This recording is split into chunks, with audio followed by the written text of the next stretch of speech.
Hello everyone and welcome back to Packs and Recreation. Pew pew! And today we continue the Yeehaw saga in Thunder Junction. So, first things first. This playmat is one of the reasons why I've been holding to continue cracking stuff from Thunder Junction, because I was like, oh, let me get a proper playmat so that the background is from Thunder Junction, blah, blah, blah. And I went into the Ultra Pro catalog. I saw this and I was like, well, you can't go more Thunder Junction than this. This is a pretty nice illustration. It's the one that goes into the super duper expensive binder with just the silhouettes and, ironically, it's not the one in the boxes. Like in the boxes you have like Kellyanne and Oko, or well, at least Oko from Kellyanne's perspective. And then you have a binder that is exactly that. But the two sides of the perspective, which I think I have here somewhere. Here we go. It's a 4-pocket one, and you see like from one side you have Oko looking at Kellyanne, and then on the other side you have Kellyanne looking at Oko. We could review this, but it's your usual binder, I guess.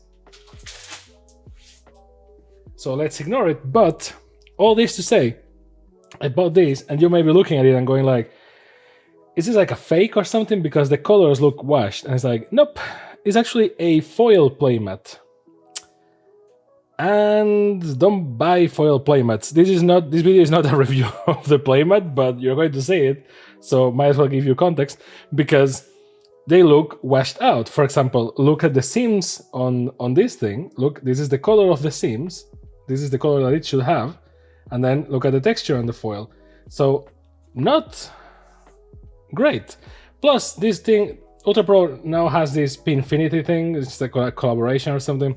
If you scan, you download the Pinfinity app and you point it at the playmat comes alive, but it comes alive in the same way that like the backgrounds of Magic Arena are alive. Like this, like Rakdos floats a little bit, and you have like wind moving and shit like that. So like, it's not super duper, but it's something. Now, I don't know.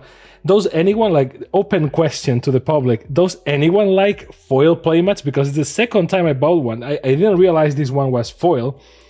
Like when I bought it, I was like, oh, this is cool. And then I realized it was foil. You may be thinking like, well, you should notice by the price. Like, well, actually they were all the same price. So maybe there was a reason for that. But the only two other times that I got a foil playmat is the Frodo one that you likely saw in one Lord of the Rings video, linked somewhere.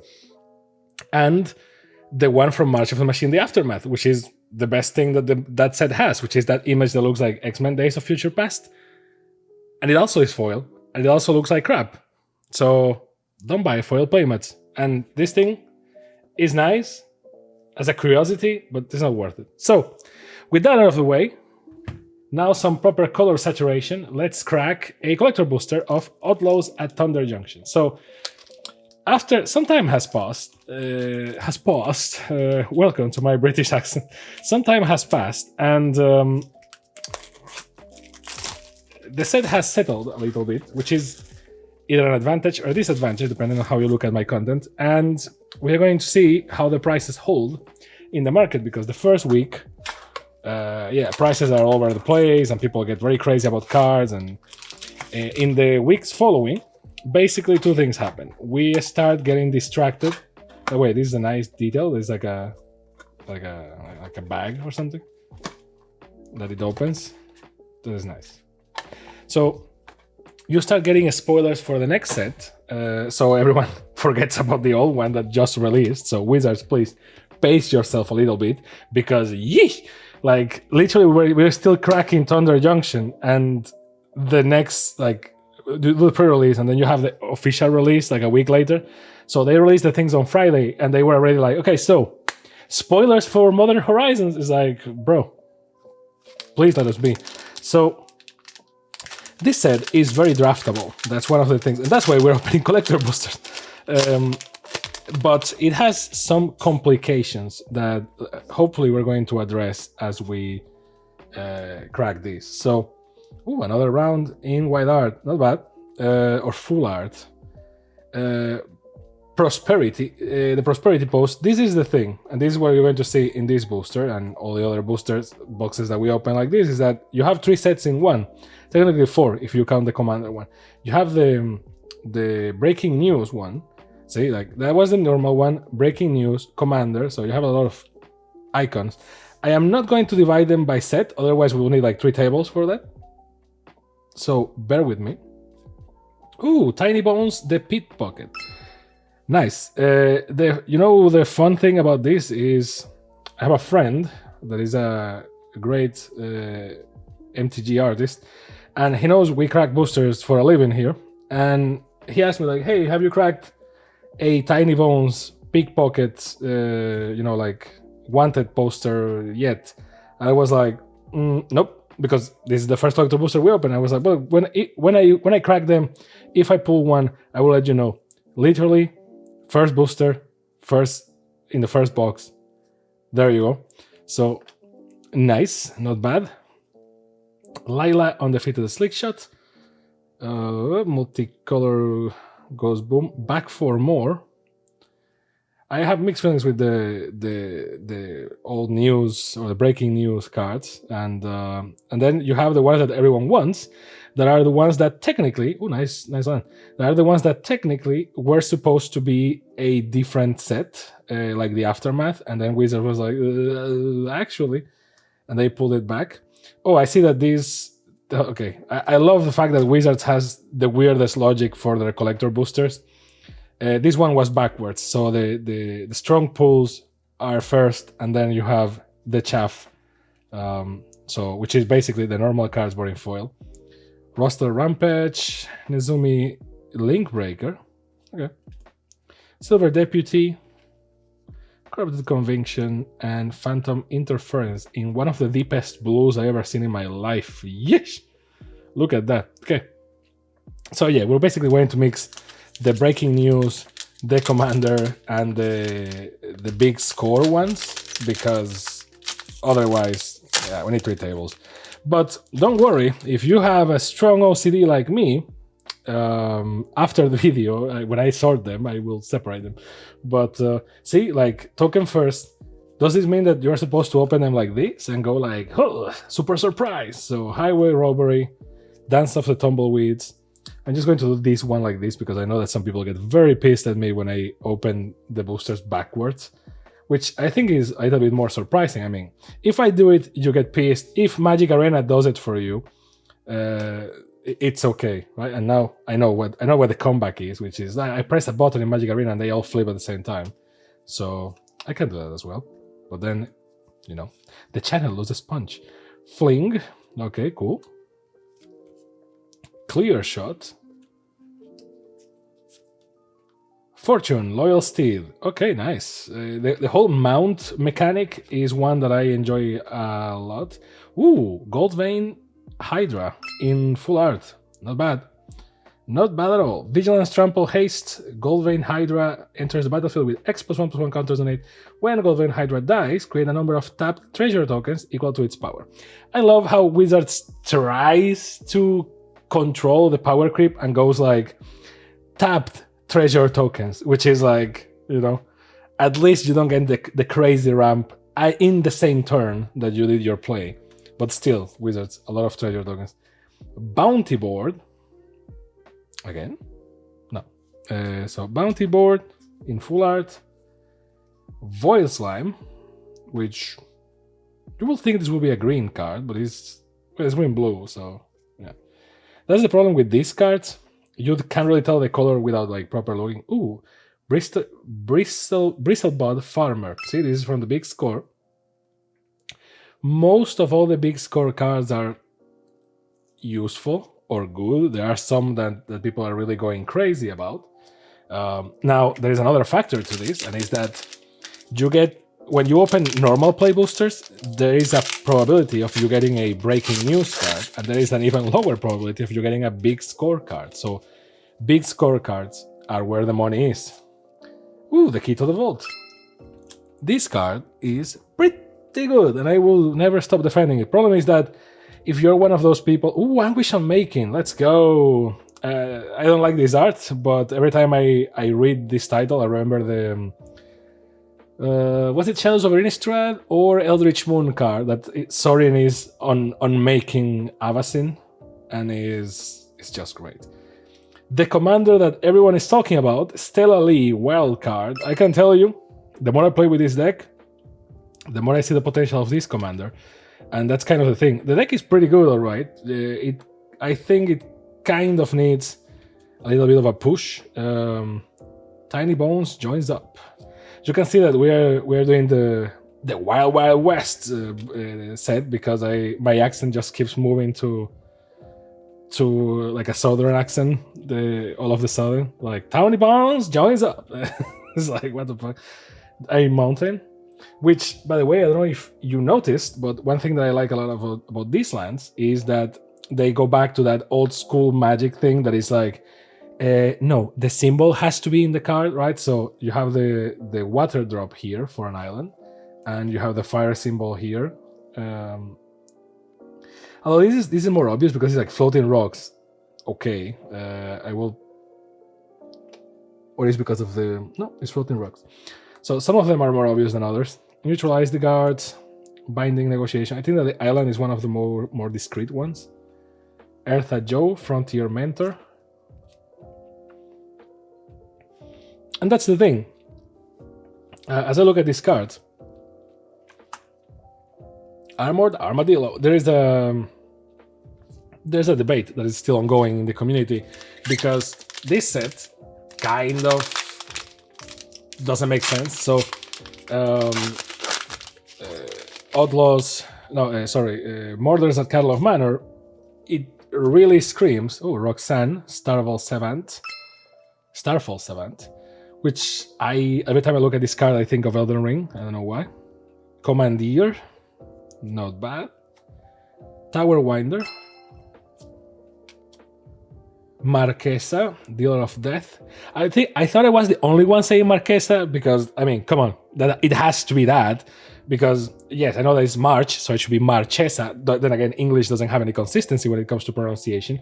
So, but the thing is, I will die on this hill. It has to be a pun with Marquesa, which is, a loyalty title in some languages. So that's why I'm going to pronounce her as Marquesa and never Marchesa, because Marchesa sounds just like, what's she doing? Marching? But the other day I heard Pleasant Kenobi also calling her Marquesa, and I was like, there you go, my boy, right there. Ooh, a slick shot show off. Not bad. Journey to Nowhere. Story of Essence Capture. Planes. There you go. This is one of the obvious ones. It's like, well, it's in the clouds. You can see it. Bovine Intervention. So, Murders at Cattle Manor, everyone was like, well, this new Capenna, you tried to switch it to Ravnica because whatever. And it didn't sell because it feels fake. It feels fake that it's not Ravnica, it's not respecting the lore. Plus, mechanically, I mean, no offense to the designers, but the set is okay, I guess. And this one has some more interesting mechanics, like the whole mount thing that is like a vehicle, but actually you can use it, or even the savaging of the aftermath set and putting it like, oh, it's the big score, and the breaking news and all that. That's not bad, but mechanically, colossal rattleworm. But mechanically, it's not bad. I think that there are some interesting things that prove that Magic the Gathering is a system, after all, is a computer system. Arcane Haste, Heist, because Tiny Bones joins up. So, Nexus of Becoming. There you go. At the beginning of combat on your turn, draw a card. Then you may exile an artifact or creature card from your hand. If you do, create a token that's a copy of exiled card, except a 3/3 golem artifact creature in addition to its other types. Okay. Not bad. Not bad at all. Hypothesizal. Very nice looking in foil. These cards kind of pop up in foil. In normal, they're just like, eh. I know it's a newspaper, it's supposed to be dull, but eh. So, Outlaws at Thunder Junction, from a theme perspective, it doesn't make much sense. It looks like it's the culmination of this whole strategy of like, haha, planeswalkers don't matter anymore. That's why everything, it's you have the omen pads, and this is and that's why you can have everyone with a cowboy hat, which is like, I guess, but like, unless there is a reason for them to dress in the typical clothes. Ooh, Hervek the Punisher. As long as there is a reason for them to dress with the typical clothes of Thunder Junction, so cowboy clothes. Ooh, Fractured Identity. I guess okay, but like, why will Rakdos dress as a freaking cowboy? Plus, what the hell? Like, the whole Rakdos thing is like, I know is the god of mischief, so he can do whatever the hell he wants. But nice art. But it's like, there are murders in Ravnica. Even like important guild leaders. I asleep, like literally, he was covered with a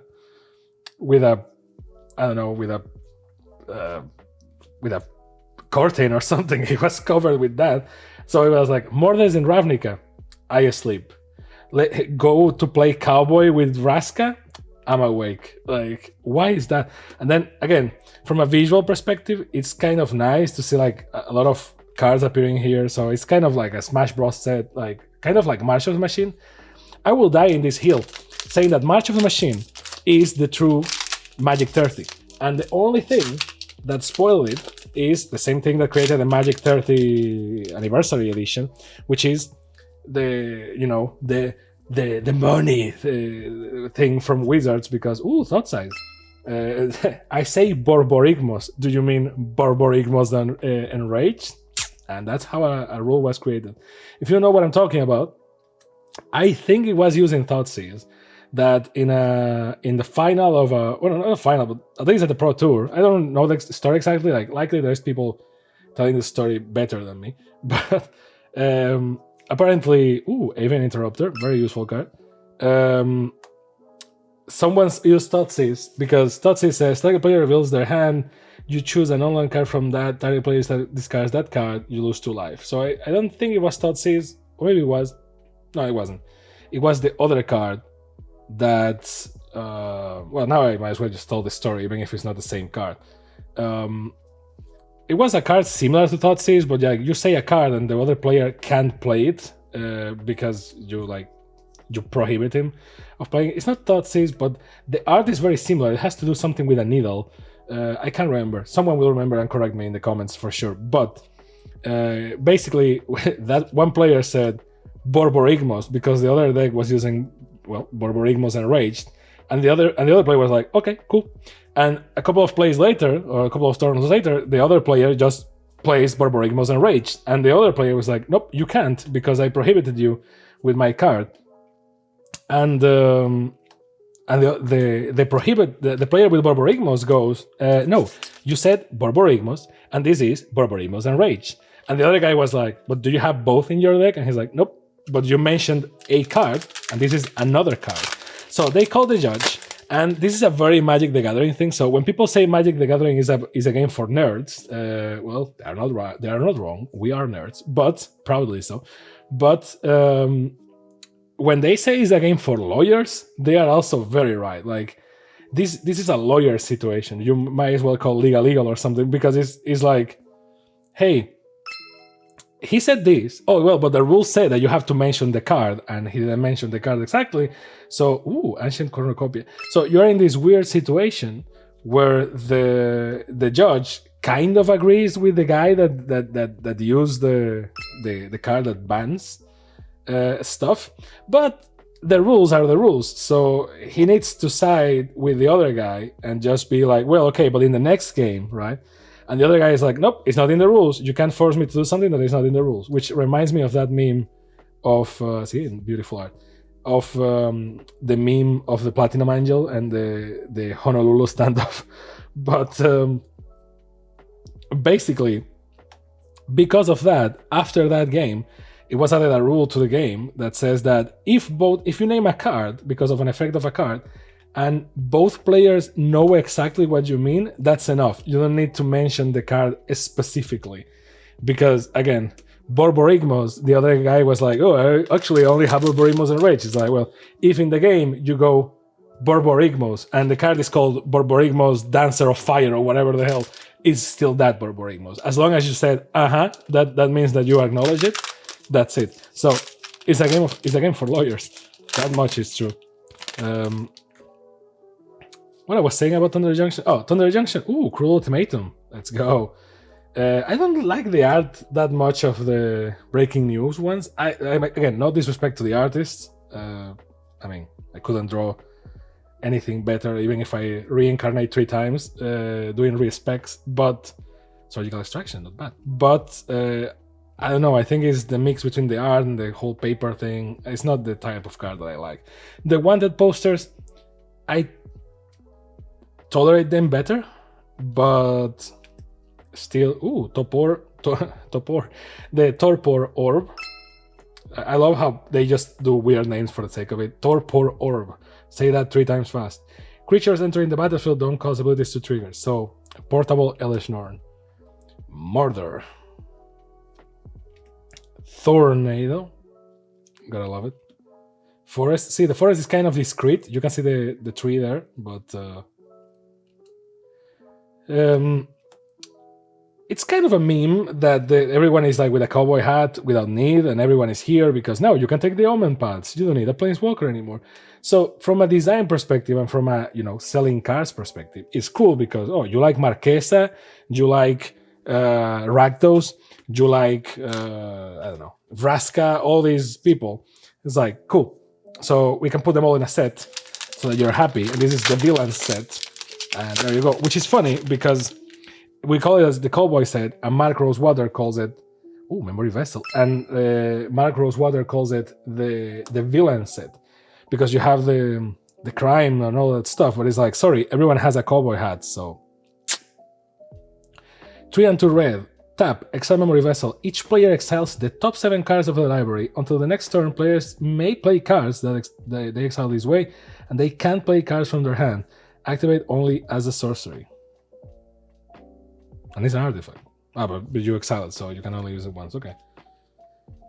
Unlicensed Hearse. Or Hares. I guess it's Hares. Okay. The ones in gray are just like depressing. Back in town. The boys are back in town. Roxanne. Everyone that plays that card and doesn't scream Roxanne is dead inside. Concealed Courtyard. So is a 2 or fewer other lands. Okay. The Consolation lands, because we can't use dual lands and yada yada. Tyrant's Scorn. Humiliate. And then the stuff. So it's funny, right? Because I've been opening these cards in the meme set, which is everyone has a cowboy hat, which is, I guess.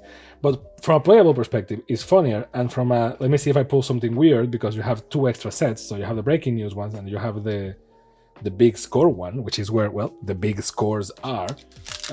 This set is funnier to draft. But at the same time, and has more value and yada yada yada, even though it's more of a meme. Spire Bluff Canal, so same logic.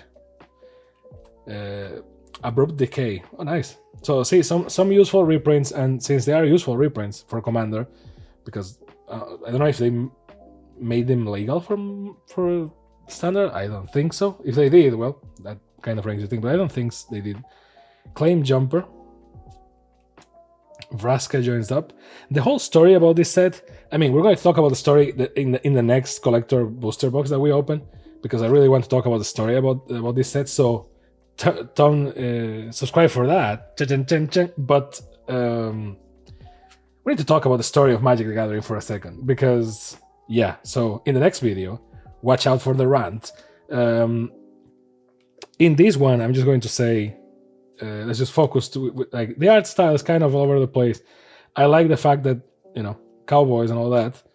It doesn't make much sense from any perspective besides we have cowboys and obviously they had a lot of limitations, like they are not real guns. They are like these weird guns. It reminds me like when they did the Mario Rabbids game. It's like, oh well, Mario doesn't have a gun. It has like a thing that looks like the handle of a of how do you call the the vacuums that are the vacuumers that are very expensive. Is that Roomba, the other one? Well, it looks like the handle of one of those vacuum cleaners. So it's not a gun, ha ha ha. And they do the same here. It's like, well, they don't have guns, right? So they're not cowboys. They are cowboys, but they're not, Collector's Cage. For 1 and 1 white, Hideaway 5. For 1 and tap, put a +1/+1 counter on target creature you control. Then if you control 3 or more creatures with different powers, you may play the exile card without paying its mana cost. Tricky, but doable. Insatiable Avarice. The thing is, right, for example, we're open this, we have some, like, okay, cool, Repulse, again, planes, and from this point on, we kind of disconnect from the booster, right? I've been talking about other stuff instead of like focusing on the cards. It's not that the cards are bad, it's just that we're opening a collector booster, and we want to see the flashy cards, the stuff for which you pay extra, right? Because these are just foils, and it's nice that you have foils in here, but you are just devaluating the value of foils in the normal booster, so no one cares anymore when you pull a foil. But the fun thing is, notice this, is the chaff. So on paper, and I will leave you with this as I organize them by best looking. So on paper, Wizards was not 100% wrong when they designed the March of the Machine, the Aftermath. Hear me out before you rage quit. Why? Because the logic that, I don't know if they ever said that, but I know that for a fact that a lot of people say that online, and they defended those boosters on that premise. I like this one, but this is so freaking blue. I mean, let's pick this one just for the craziness of it. It's so blue. I mean, I don't know if the camera even picks it. It's so freaking blue. So when Wizards did the March of the Machine, the Aftermath, I like the idea. As a innocent person, I was like, oh, it's like an epilogue, and it's just like 5 cards per booster. Oh boy, oh boy, oh boy. I guess, well, might as well. I guess I need to run to make sure that I don't miss on this, because it's the conclusion of the arc, right? And God knows that March of the Machine, even though it's, to me, is like the true 30th anniversary set, because it goes all around the multiverse, it's the end of the invasion was very meh, right? So if they are going to do a proper final, then by all means, sign me in. I mean, let's go. And they show the Kenrith funeral card, and everyone's like, oh, whoa, and crazy. And then the set was very bad. And it was very bad for multiple reasons. Like, it didn't feel like the epilogue of anything. It just felt like cards that they cut from the main set, which is kind of what they were going to do with this, because the cards that were in the big score is technically the things that are inside the vault of the story, which we're going to review in the next collector booster that we do. But in the end, they were kind of right. So once again, is their lust for money that screw up what technically will be a good idea. So you sell me an epilogue booster, okay. You want to sell it, you need to sell it cheaper if you are giving me less cards, because Wizards, let's be honest here, you love to do the whole thing of like, oh, we can't do a deck for that price, is because they will never acknowledge loudly the secondhand market, because they can't, but they do those maneuvers thinking about the second-hand market, right? So when they say, oh, we can't possibly print that at a reasonable price, it's like, Wizards is all cardboard for you. And the set was designed 2 years ago. So trust me, you can. You just don't want to do it because you know that there is for fuck's sake, we have the prices of the cards on the left. Like, a lot of people just watch this video to see the pools in terms of like how much money we pull from this, right? So that's the whole thing. Now, for once, I for once don't care like how much a card costs. I mean, I care a little bit. I mean, it's not like, oh, there's all cardboard. I care, but it's always more about the game. Now, a lot of people just crack them for the price of the cards, and they just like the price of the cards, and they think of it, how many mercenaries? They just think about this as a second economy. And it's okay. I mean, everyone needs to do a living in whatever way, and because of that, people making the market spin is why we have, a lot of magic things happen because of the secondary market, good and bad, more bad than good, but it happens and that's why a lot of people don't like proxies, because well, if you can just print it at home, you won't buy it from anyone else. And let's face it, that's kind of ugly to Wizards, but Wizards already sold the cards. If I print it at my house, is not doing anything from them because they are not selling the cards if it's an old card. I'm just not buying it from someone in the second-hand market, which doesn't give anything to Wizards, so Wizards shouldn't care.